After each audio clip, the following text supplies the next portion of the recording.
data mengenai COVID-19 di Jawa Barat ini. Perlu kami sampaikan bahwa data per hari ini pukul 13 untuk yang positif itu ada di angka 969, ini ada kenaikan 0,94%. Kemudian yang meninggal 79 orang, ini ada kenaikan 0,64%. Kemudian untuk yang sembuh, alhamdulillah ini ada peningkatan 3,52%, jadi yang sembuh sudah 103 orang. Ya. Kemudian pasien dalam pengawasan ini per hari ini dari total 4.704 itu sudah selesai 2.825 sehingga yang masih dalam pengawasan ada sebanyak 1.879. Sedangkan orang dalam pemantauan itu totalnya menjadi 40.446 atau ada kenaikan 1,46%. Yang telah selesai itu 31.793 sehingga yang masih dalam pengawasan ada sebanyak 8.653 atau turun dari hari kemarin itu turun sebesar 1,17%. Bapak Ibu sekalian, ini terkait ada beberapa informasi barangkali ya yang ada yang yang menanyakan kepada saya. Jadi perlu saya informasikan ini pertama mengenai jumlah PCR ya, PCR yang ada. Jadi dari bantuan yang kita terima dari pusat, kemudian juga yang kita beli dari Korea itu dari pusat, kemarin hari Sabtu kita ngambil ada sekitar 20.000 regen ya. Kemudian kita sudah beli, totalnya kita ada sekitar 55.000 PCR. Ya. Dan yang baru digunakan itu sekitar 5.500 dan alhamdulillah dari 5.500 yang digunakan positifnya hanya di angka 680-an. Kemudian yang masih belum keluar hasilnya ada sekitar 580 ya. Jadi mudah-mudahan ini yang belum keluar hasilnya juga tidak banyak yang positifnya atau banyak yang negatifnya. Dan mengenai PCR atau ini masih terus dilakukan ya tes ini di PSBB ya, khususnya di daerah PSBB dan jumlahnya ini masih kita bicarakan di tim teknisnya dan mekanismenya seperti mekanisme yang sudah itu. Jadi ada yang melalui drive-thru, ada yang memang juga si petugas menghampiri orang yang akan di swab.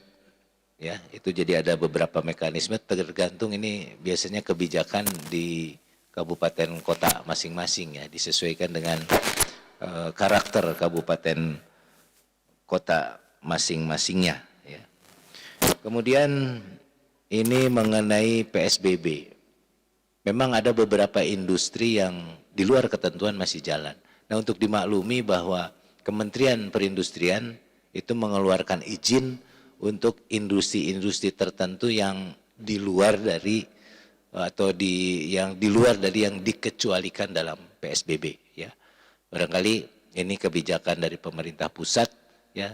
Misalnya industri dia tidak bergerak di makanan atau di obat tapi bergerak di luar dari yang dikecualikan tapi dia mempunyai orientasi ekspor misalnya.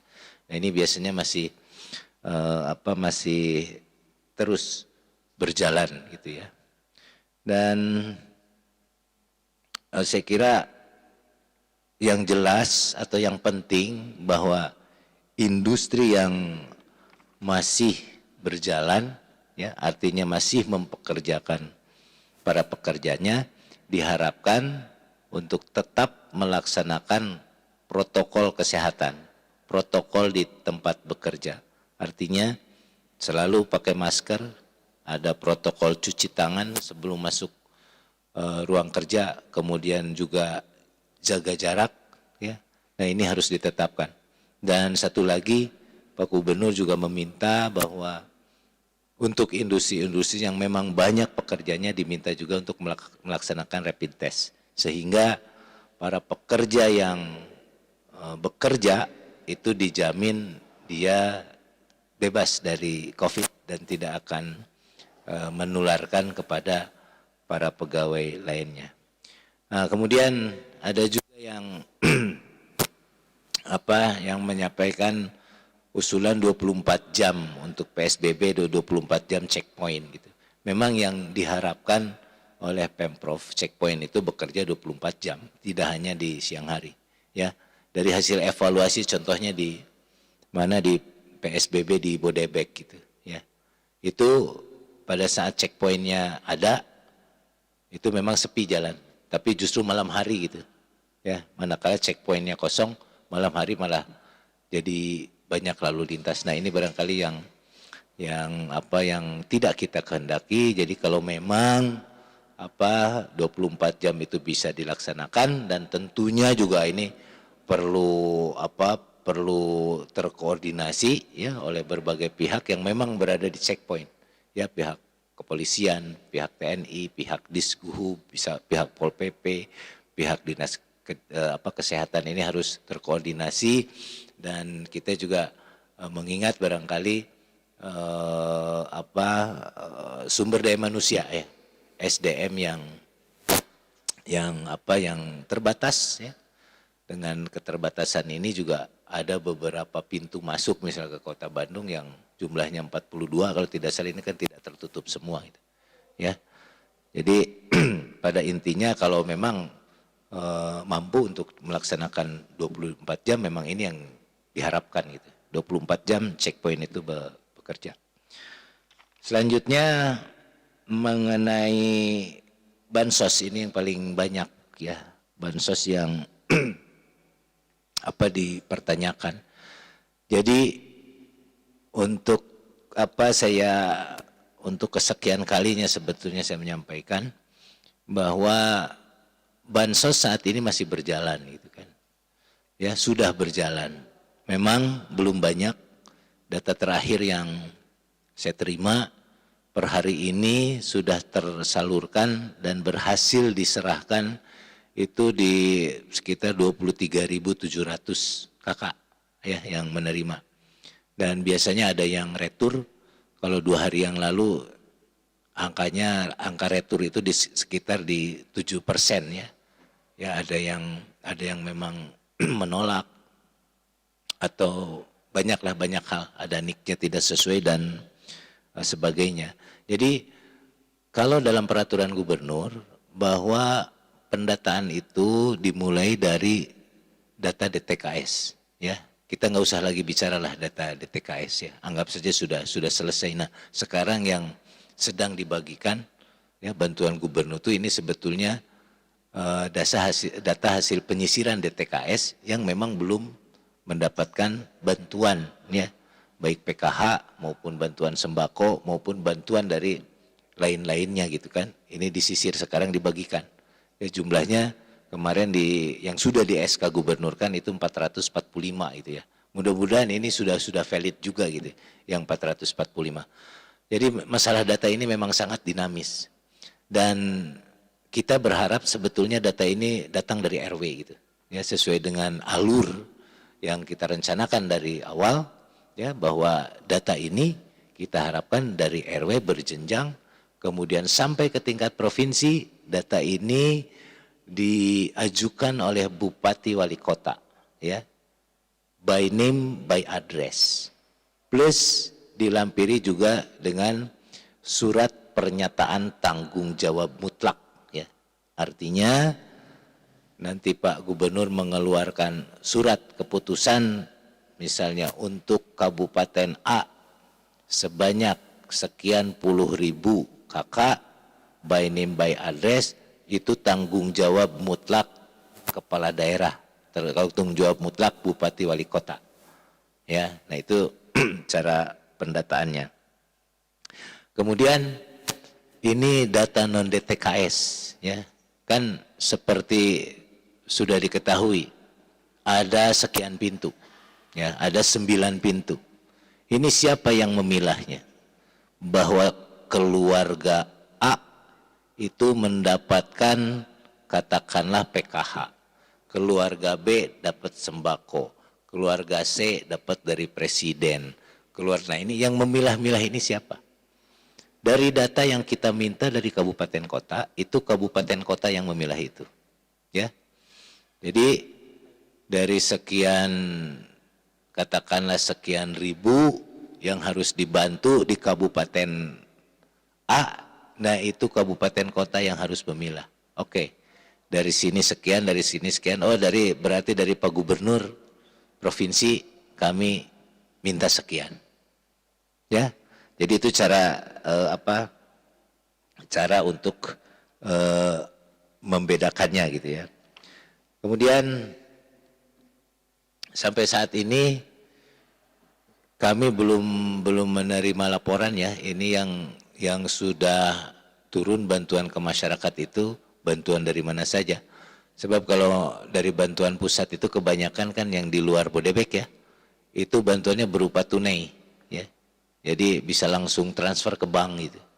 Kami belum dapat laporan. Yang jelas ya tadi saya sampaikan kalau bantuan gubernur baru di angka 23.700-an yang sudah tersalurkan dan berhasil diserahkan kepada yang berhak untuk menerimanya gitu kan. Kemudian ada juga informasi yang sampai ke kami bahwa Dinas Sosial mengeluarkan SK 8 juta penerima, setahu saya tidak ada gitu ya. Yang berhak mengeluarkan SK penerima sesuai aturan yang ada adalah Pak Gubernur ya.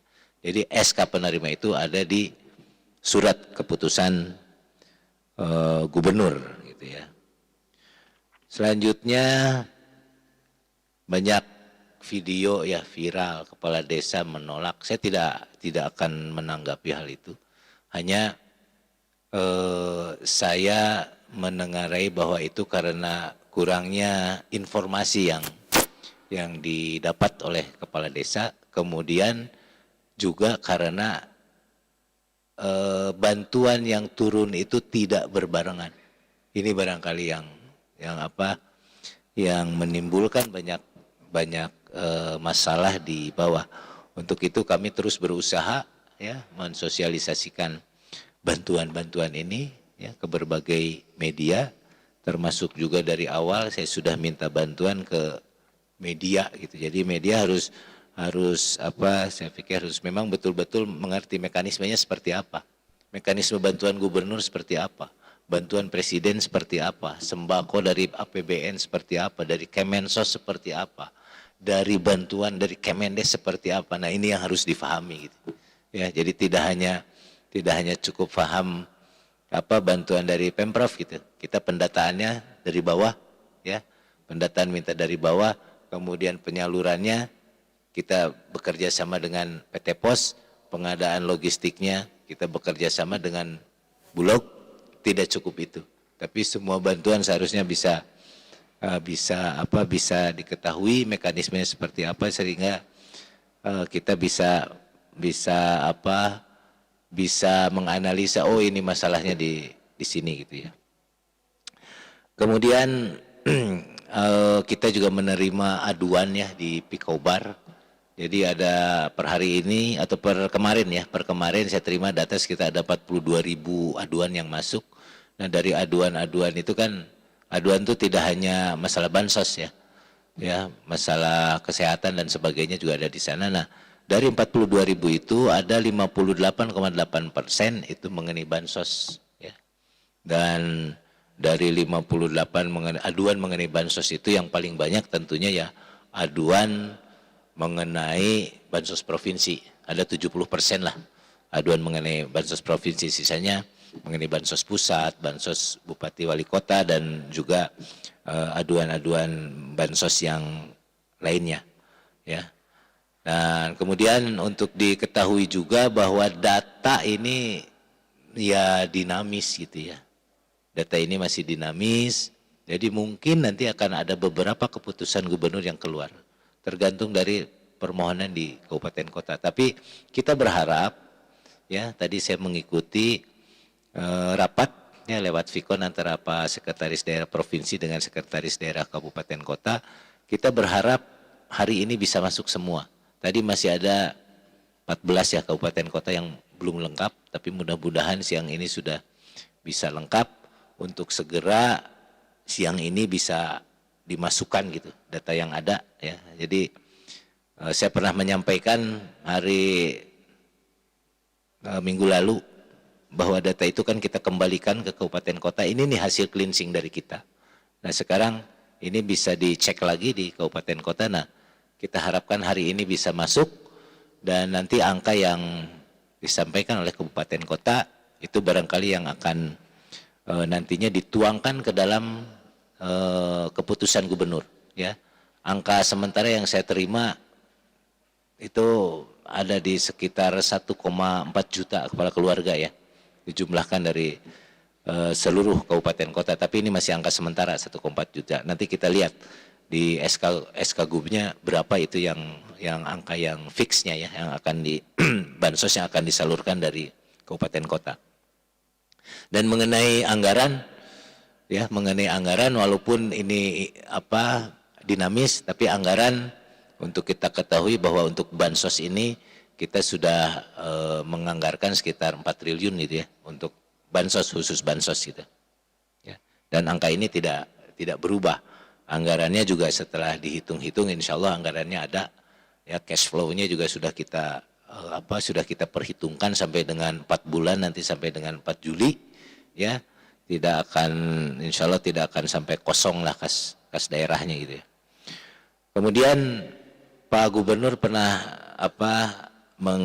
mengenai ini pernah menyampaikan mengenai satu pintu ya, hal ini saya yakin sudah disampaikan oleh Pak Gubernur ya.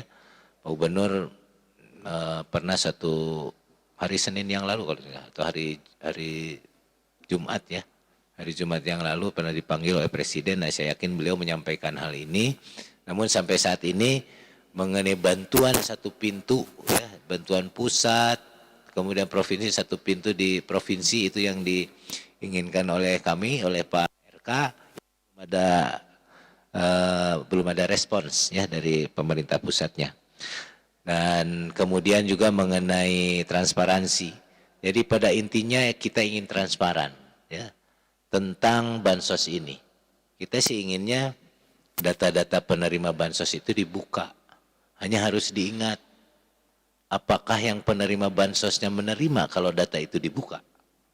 Karena data ini kan bukan data, mohon maaf, bukan data daftar orang terkaya. Ini kan data penerima bantuan. Artinya mereka itu adalah mereka yang miskin baru. Sama dengan data COVID. Data orang yang sakit.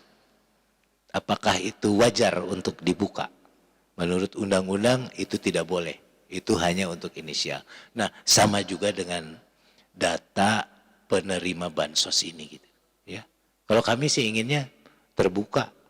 Ya. Terbuka lebih enak gitu.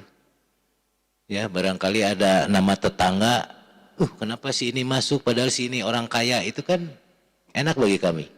Ya, bisa lebih ini. Yang jelas Pemprov Jawa Barat tidak berniat ada hal-hal yang ditutupi atau apa. Kita ingin transparan, ya.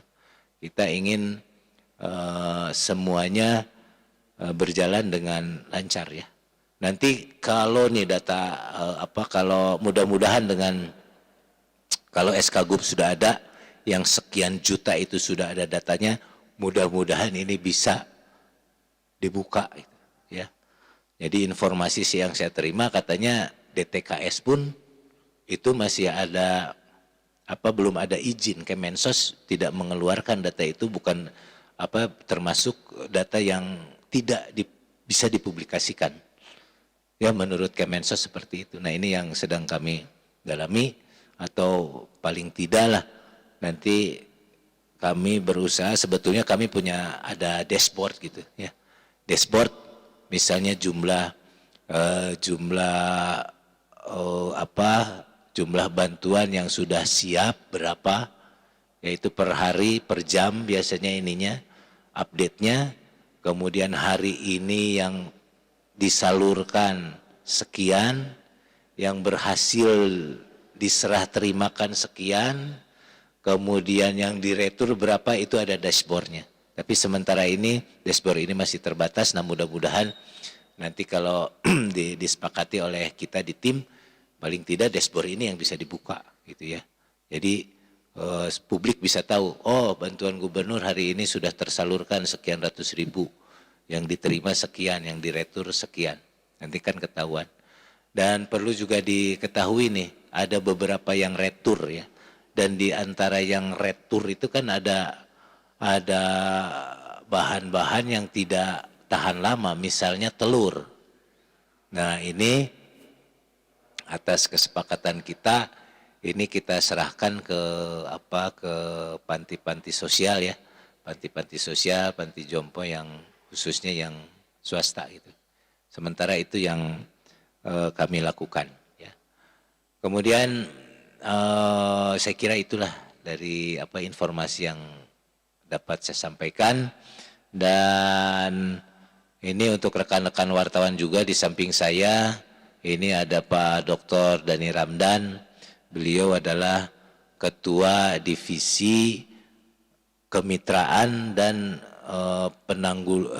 penggalangan bantuan masyarakat. Nah saya kira rekan-rekan wartawan juga perlu mengetahui bahwa di gugus tugas itu ada divisi kemitraan dan penggalangan bantuan. Jadi Pak Dani Ramdan mungkin akan menjelaskan mengenai tugas pokok dan mungkin juga bisa cerita kalau ada data-data sampai saat ini bantuan masyarakat seperti apa, disalurkannya kemana gitu kan. Yang jelas sesuai dengan apa yang disampaikan oleh Pak Gubernur, bahwa kita dalam percepatan penanggulangan COVID-19 ini dilandasi dengan kita transparan, kemudian saintifik, kolaborasi, dan kita inovasi gitu. Mangga kami persilahkan Pak Dani. Sementara sekian dari saya. Terima kasih Pak Dr. Andes Haji Daud Ahmad MAP selaku Sekretaris Gugus Tugas Percepatan Penanggulangan COVID-19 Jawa Barat sekaligus juru bicara gugus tugas.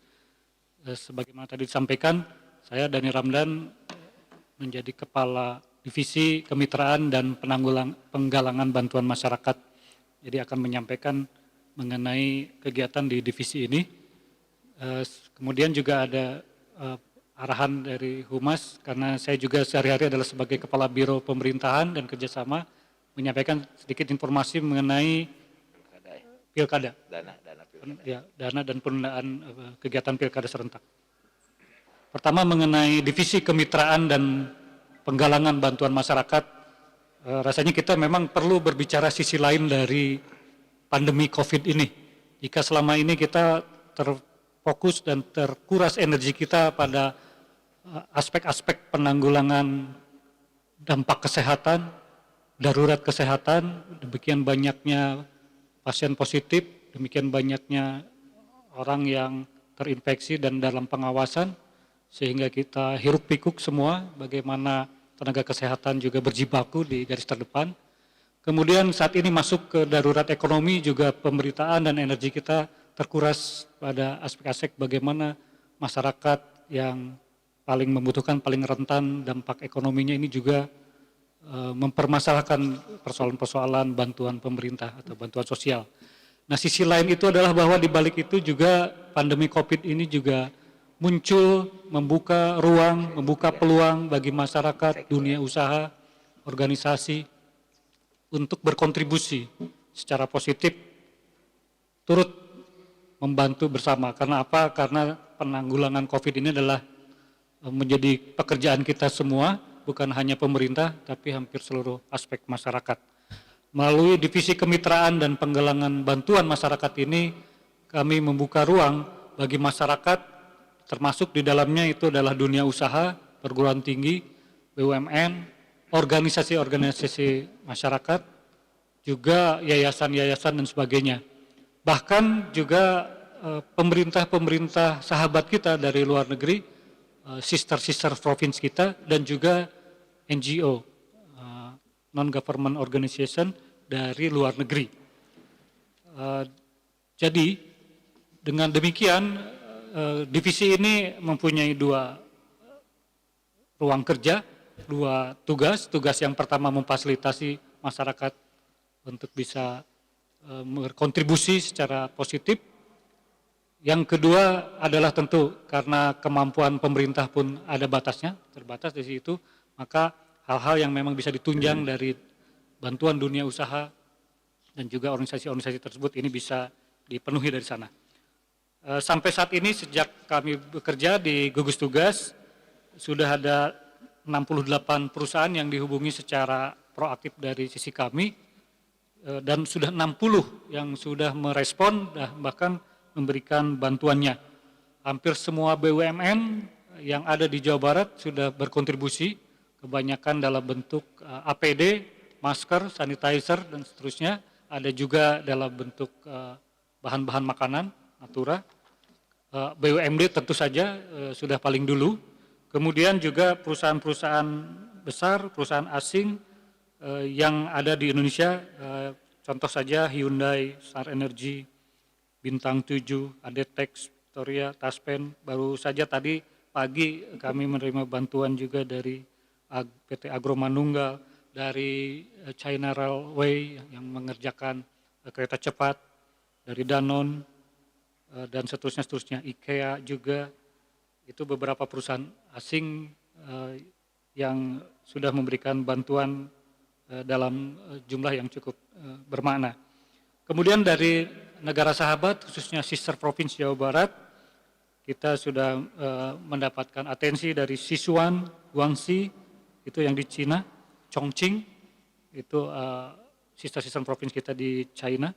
Lalu dari Australia, dari pemerintah negara Victoria, kemudian Algeria, dari Belgia, Inggris, dan juga Swedia.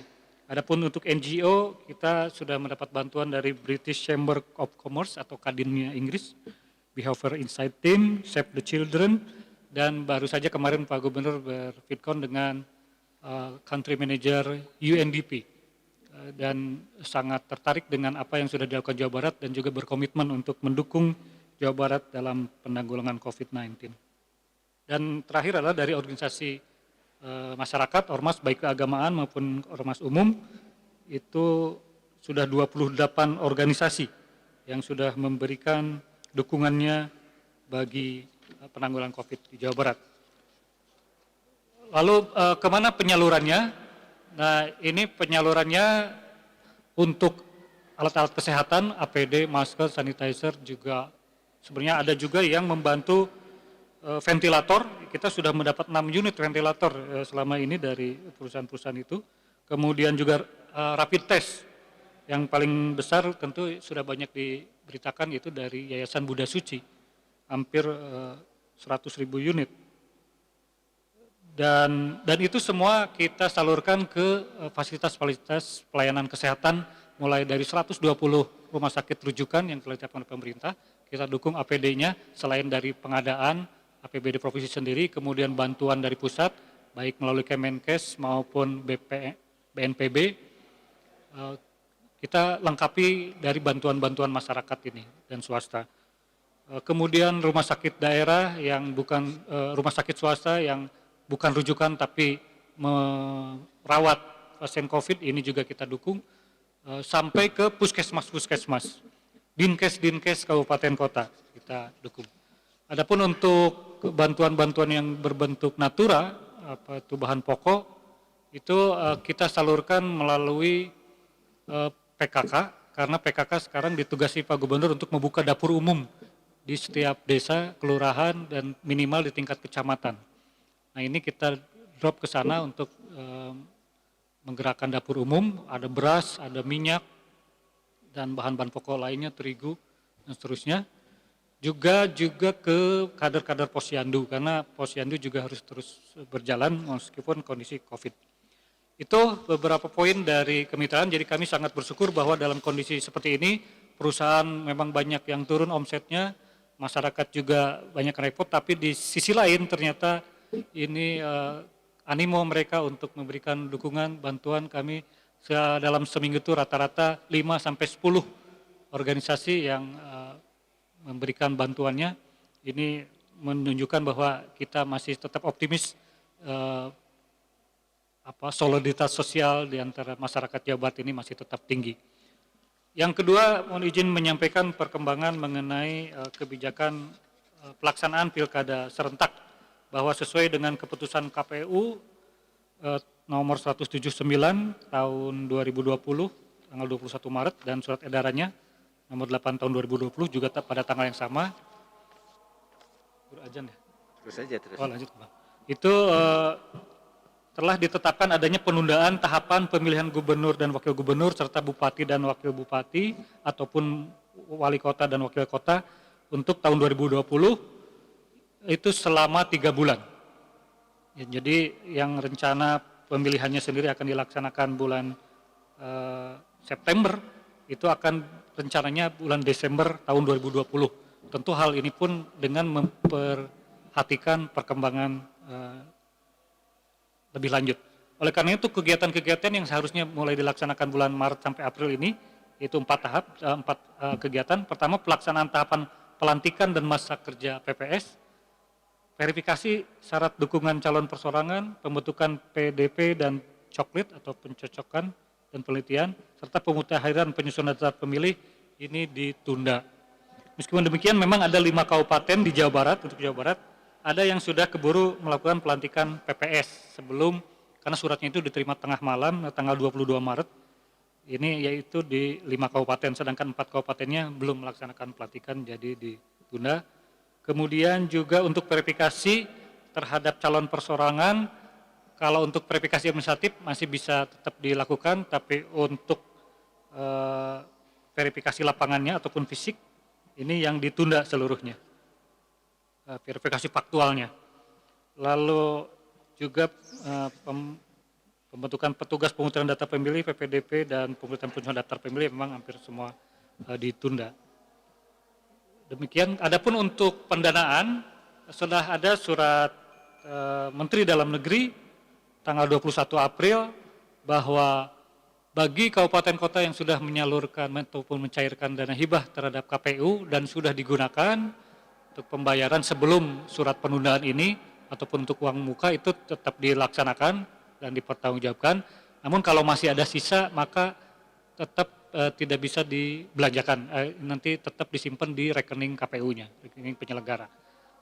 Adapun untuk tahap berikutnya itu ditunda pencairannya sampai ada pencabutan penundaan ini, gitu.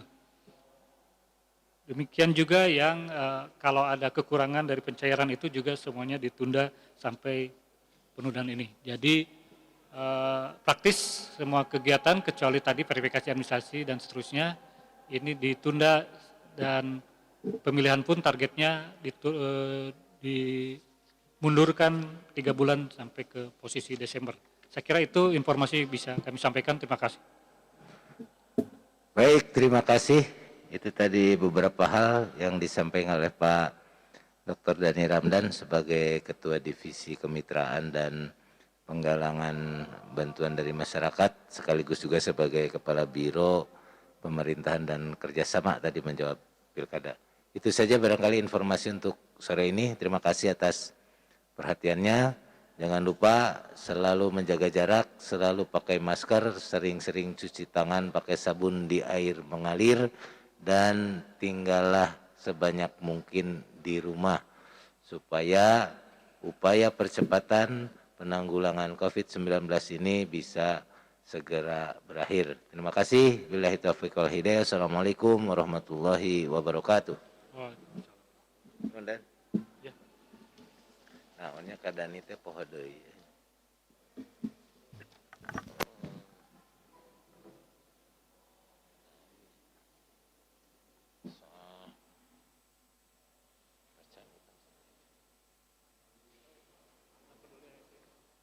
Oh, ini Pak Dudi.